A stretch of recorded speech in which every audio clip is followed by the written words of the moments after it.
Daughter of the Night by FoldingEnd. Name? Ingun. Age? I just turned 18. The young girl sitting across from the officer appeared petite with her blonde hair, giving off a stereotypical cheerleader impression to those unfamiliar with her. However, as she occupied the chair, fielding the officer's inquiries, her demeanor was far from cheerful. Her hair cascaded down her back, disheveled from her recent ordeal. She was dressed in hand-me-down clothes discovered in the station's lost and found bin, and she clung to the jacket provided by the officer who had come to her rescue. Ingun slouched in her seat, cradling a coffee cup, her gaze fixed on the inky blackness within, her hands trembling. Just a few hours earlier, the police had received an anonymous tip about a girl being held against her will. Officer Mike Yancey arrived at the scene to find a burly man lying lifeless on the floor, the victim of multiple stab wounds. As he called for backup, a blood-curdling scream emanated from the basement. Racing downstairs, he encountered two men dressed in brown robes, looming over a terrified girl, clutching peculiar ceremonial blades. Drawing his weapon, the officer demanded that they step away from the girl and drop their weapons. One of the zealots let out a shriek and lunged at the officer, who, without hesitation, fired a shot, felling the frenzied assailant. The man collapsed to the basement floor, relinquishing his weapon. The other man promptly surrendered, allowing himself to be handcuffed. As the shackles were removed from the frightened girl, she crumpled into Officer Yancey's embrace, her body convulsing with sobs of relief, profusely thanking him for saving her. Comforting her, Mike held her like a protective figure, assuring her that she was now safe. Officer Mike emerged from the back room, noticing Ingun's unease in the presence of the older officer. He expressed his gratitude to Officer Tatum for his assistance and recommended that he head home to his wife for the night. Officer Tatum agreed and departed. With a warm and reassuring smile, Mike settled down as Ingun finally looked up from her cup, mustering a faint smile for her rescuer. In an attempt to lighten the atmosphere, Mike cracked a jest about the stern, seasoned officer, eliciting a small chuckle from Ingun, who wiped away her tears. Observing that she was sipping coffee, Mike playfully commented that it tasted like it had been sourced from the toilet water. He then made a quick trip to the vending machine and returned with a steaming cup of hot chocolate, replacing her coffee. Initially taken aback that someone her age would have hot chocolate, Ingun tried it and complimented its flavor. "I told you so," Mike teased, delighted by her response. Ingun, feeling a bit self-conscious, lowered her cup and nodded in agreement. Mike noticed how tightly she clung to his jacket when he suggested she take it off if she felt too warm. However, he quickly assured her that it was perfectly fine for her to keep it, and she relaxed her grip on the jacket, relieved that he wasn't going to take it away from her. As their conversation continued, Mike learned that the man who had been fatally stabbed on the floor wasn't actually Ingun's biological father but her uncle. Her parents had separated when she was young, and she hadn't seen her father in years. Tragically, her mother had also been killed by the same men Mike had encountered, leading Ingun and her uncle to flee to America to escape the danger. When Mike inquired about her father's whereabouts, Ingun's expression darkened, and she whispered that she doubted he even remembered she existed, her gaze dropping back to her cup. Mike felt a mixture of sympathy and anger. What kind of person abandons their own child? A moment of silence passed between them, Ingun sitting there, looking troubled, while Mike resumed his narrative. Ingun's gaze suddenly fixated on Mike, studying his features and the faint scent of his cologne. She couldn't help but notice the wedding band on his finger. "Oh, you're married?" she asked, surprised. Looking up at her, Mike let out a meek chuckle and explained that, no, he kept the ring on as a reminder of happier times. Ingun pressed him for more details about what had happened, and, against his better judgment, Mike decided to share more, thinking it might help her feel more at ease. Ingun listened intently as Mike recounted how he had met his ex-wife in school, married her after graduation when she became pregnant, and how they had been genuinely happy together. When she asked what had happened to them, Mike's face clouded with sadness as he revealed that they had died in a tragic car accident. Their bodies had been so badly burned that they couldn't even be identified. Mike struggled to hold back tears, and Ingun looked at him with sympathetic eyes.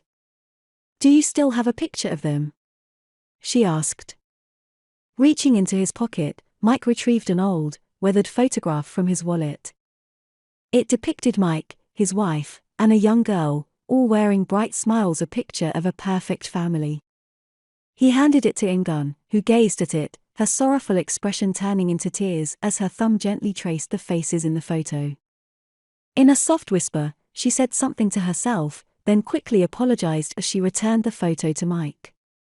He looked at the aged picture, smiled faintly, and placed it back into his wallet. Ingun then inquired if he had ever remarried or had more children. Mike shook his head, explaining that he saw no reason to and that his busy life left little room for a personal life anyway. Ingun sensed there was more to the story but chose not to press further. Ingun then asked him to share more about his daughter. Emily had been his entire world, and he spoke of her with great affection. He recounted an incident when she had bravely stood up to boys who were bullying her friend at school. Mike remembered receiving a call from the principal after that incident, seeing his daughter with scratched cheeks and a swollen lip, sitting there looking sad but brave. He smiled as he recalled how she had handled the situation and how proud he had been of her. He told her she could have all the ice cream she wanted, although his ex-wife hadn't been quite as thrilled with his approach, which made Ingun laugh softly. As they continued to talk, Ingun became increasingly engrossed in Mike's cherished memories. "Is your daughter the reason you joined the police force?" Ingun chuckled, taken aback. "Yeah, she thought cops were cool," he admitted with a sheepish grin. Teasingly, Ingun called him a dork, and they both shared a laugh. Mike then rose from his seat, taking her empty cup, and inquired if she wanted another. As Ingun gazed up at him, he noticed a striking resemblance to his daughter Emily, catching him off guard. Concerned, Ingun asked if he was all right. Mike, attempting to brush off his emotions, stuttered that he was just tired and guessed that talking about Emily had stirred up some forgotten memories.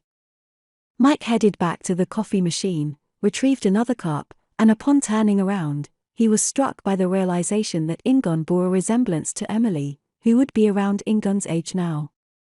He couldn't help but imagine Ingun as the way his daughter might have grown up, but deep down, he knew she wasn't Emily. Another wave of sadness washed over his face. As Mike approached Ingun again, carrying both cups of hot liquid, he observed her casually flipping her long blonde hair to one side. Suddenly, his face paled. Concealed beneath her hair was something he believed he'd never see again, a birthmark on her neck, identical to Emily's. Instantly, the cups of hot chocolate collided with the floor, splattering his co-worker, who cursed him for his carelessness.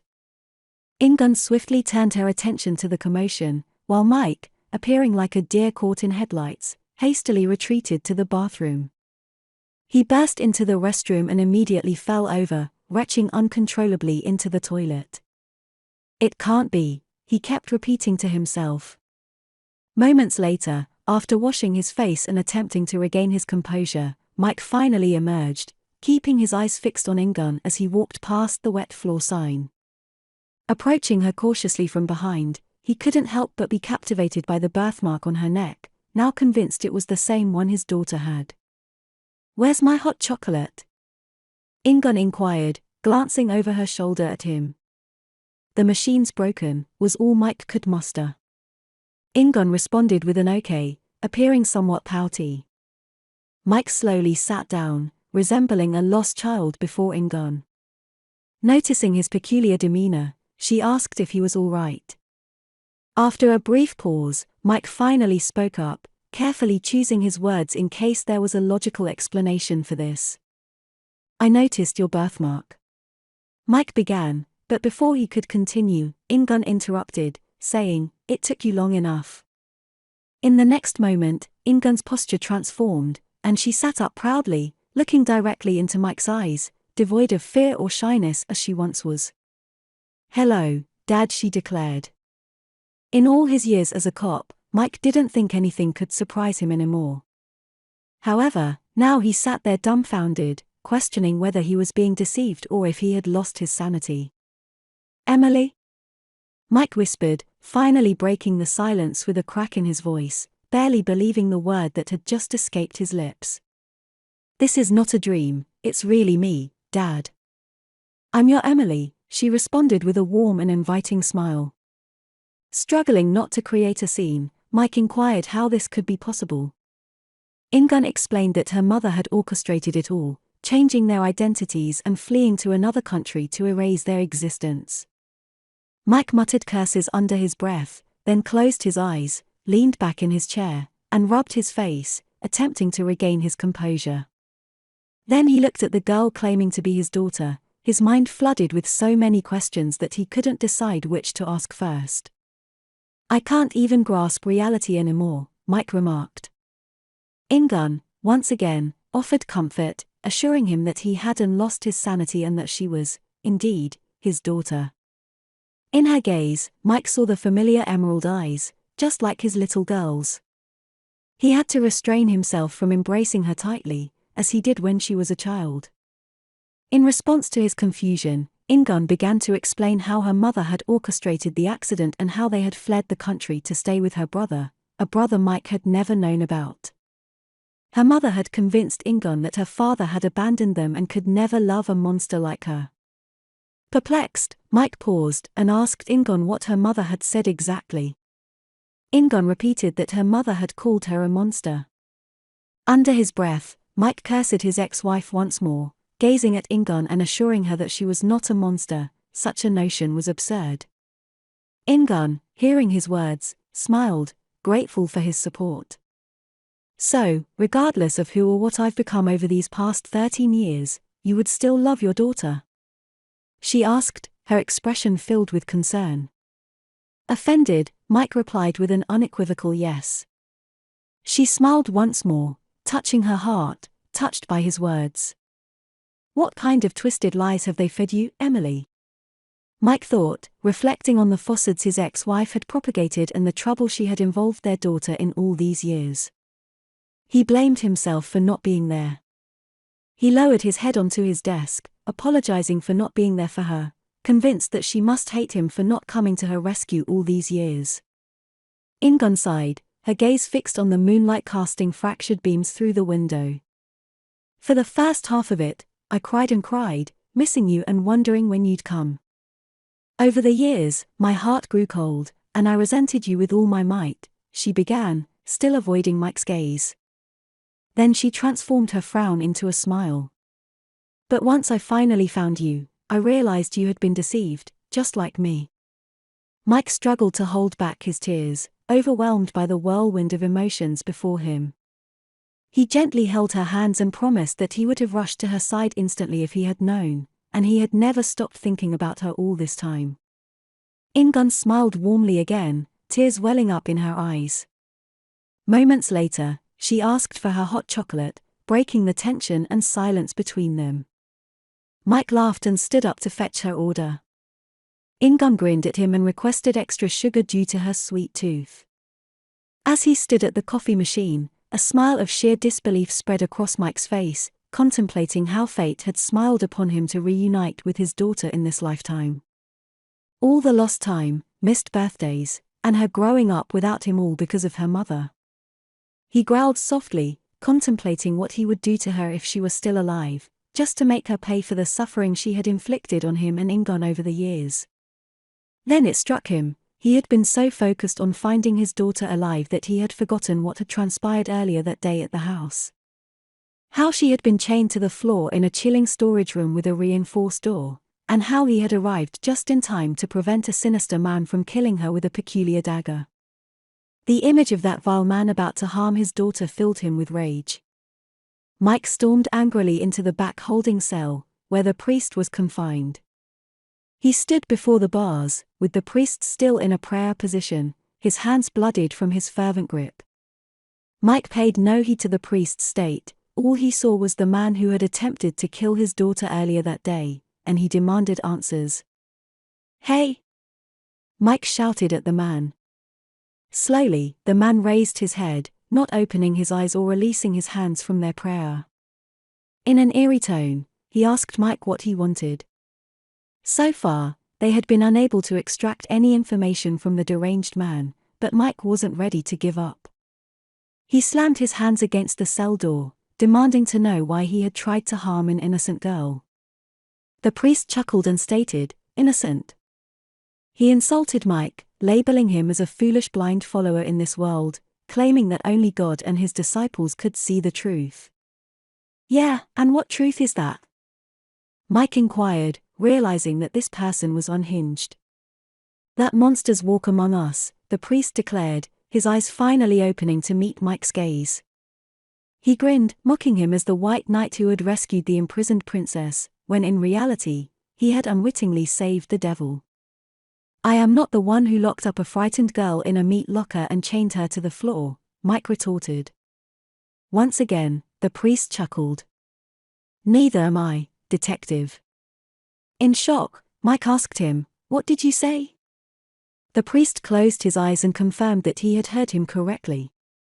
Mike tried to intimidate him, insisting that their conversation wasn't over, but the priest remained unfazed and declared, "We are done," turning his back to Mike and resuming his prayers. "Crazy bastard," Mike muttered under his breath. As he walked away, the priest spoke once more, "Don't worry, detective. Tonight, everything will be revealed." Mike returned to his seat after bringing Ingon her hot chocolate. She thanked him, and he sat down, eager to continue their conversation but also pondering the strange circumstances his daughter had become entangled in. As if reading his thoughts, Ingon said, "He's telling the truth, Dad." "Who's telling the truth?" he asked in return. "The priest. I overheard your conversation, and he wasn't lying. He didn't put me in that place, he just walked in at a very awkward time." "What?" Mike responded, somewhat dumbfounded. Taking a sip of her chocolate, she said, "It was her and her uncle who had locked me down there." Before Mike could condemn her uncle as a sicko, she stopped him and explained that it was something that had to be done for everyone's safety. "You see, Dad, I'm a werewolf." "What?" Mike sat up in his seat, unsure if he had heard her correctly. Calmly, she repeated the word. "Werewolf." Mike once again covered his mouth, not certain if he should call a mental institution for his daughter right now, or perhaps for himself. With a smirk, Ingon looked at her dad and said, "You don't believe me? Well, let me show you something." Mike looked up at her, still doubtful, and then in the direction she was pointing.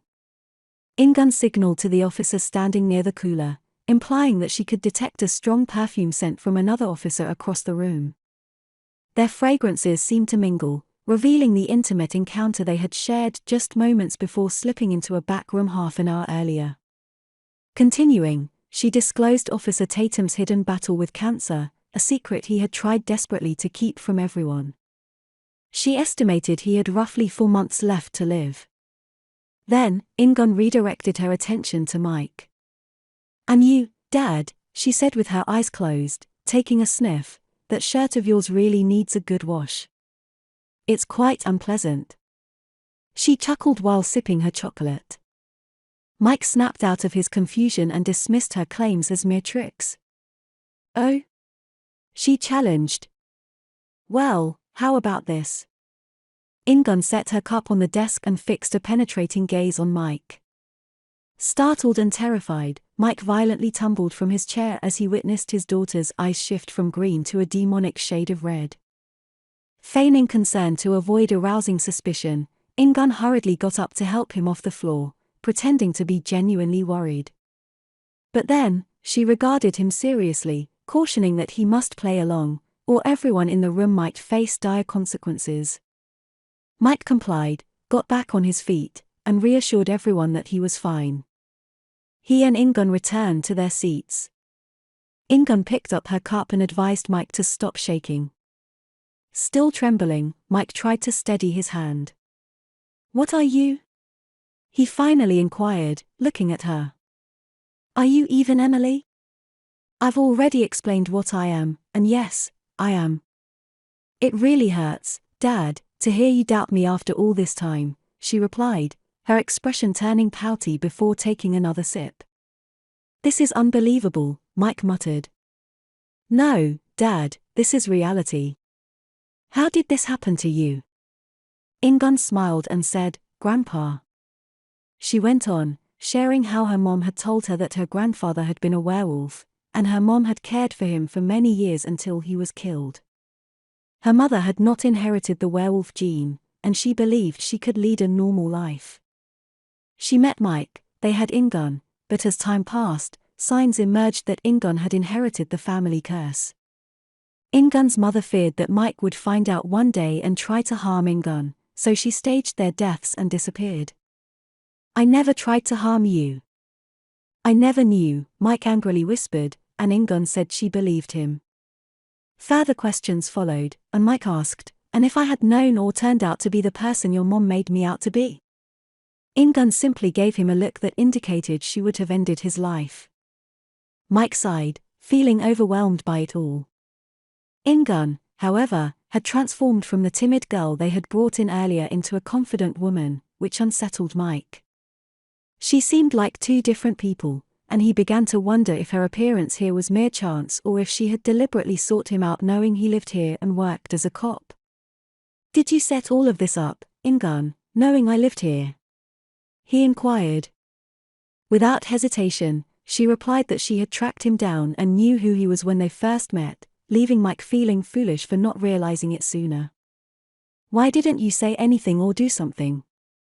I feel so stupid, he blurted out. I had to verify if what Mom said was true, she responded. Well, your mom was wrong, and I never had a chance to make a choice. She made it for all of us, Mike scolded, shaking his head and leaning back. I can't believe my daughter is a werewolf. You didn't draw your firearm, Ingun murmured in a hushed tone. What? Mike replied, jolted from his reverie. When I revealed my eyes to you, fear was written all over your face. I saw it. But despite that, you never reached for your gun or fired. I was certain you would. She observed. You terrified me, and I don't fully grasp all of this, but you're still my daughter, he responded instantly. Ingun beamed at him, the warm glow returning to her eyes. She hadn't anticipated such a response and had worried earlier that he might reject her, but he stood by her. As they locked eyes, Mike couldn't help but smile, and she reciprocated with loving eyes. So, what do we do now? He inquired. Ingun sighed. Well, Dad, it might be best if you figure out a way to get me out of here, because nothing is going as planned, and if I remain here, everyone, including you, will die tonight. Wait, what? Mike exclaimed, rising from his chair. Dad, it's a full moon tonight, in case you forgot, and I had planned to meet you later in the week. But then those two jerks showed up and ruined everything. Right now, I'm trying not to harm my dad right after we've reunited, she explained, her eyes flashing red briefly as she struggled to control it. In the rear of the jail, a rookie officer was conducting his rounds and noticed the priest slumped on the floor, motionless. Panicking, the rookie officer unlocked the cell and rushed in to check on the inmate. However, he soon found himself at the mercy of the priest, who choked him and demanded his pistol. A few minutes later, Mike and Ingun headed towards the exit, hoping to go unnoticed. Mike was more concerned about the impending danger to everyone than about explaining to his superiors why he had suddenly spirited away a traumatized teenage girl from the station. As they neared the exit, gunshots erupted from the rear of the building. Mike watched as the remaining officers rushed toward the commotion with guns drawn. More shots followed, and then silence. On edge, Mike, with his pistol drawn, cautiously moved toward the back, instructing Ingun to take his car keys and get far away from there. Carefully, Mike turned the corner with his gun ready, ensuring he had cover behind the wall. He saw the lifeless bodies of his fellow officers on the floor and the priest before him, relentlessly firing bullets in his direction. Mike swiftly ducked behind the wall, but a stray bullet grazed his shoulder, causing excruciating pain. It wasn't lethal, but it hurt immensely. Wincing, Mike tumbled backward, seeking refuge behind a desk. He quickly verified that Ingon was no longer present and had followed his instructions. He breathed a sigh of relief, knowing she had managed to escape. The priest emerged from the shadows, reciting scripture in a manic voice. A firefight erupted, with bullets exchanged back and forth. Mike could tell the priest was no novice, judging by his movements and marksmanship. Mike was at a disadvantage but needed to buy time for Ingon. In a desperate moment, Mike continued firing at the priest. Unfortunately, it was Mike who ultimately fell. A bullet struck his leg, piercing through cleanly.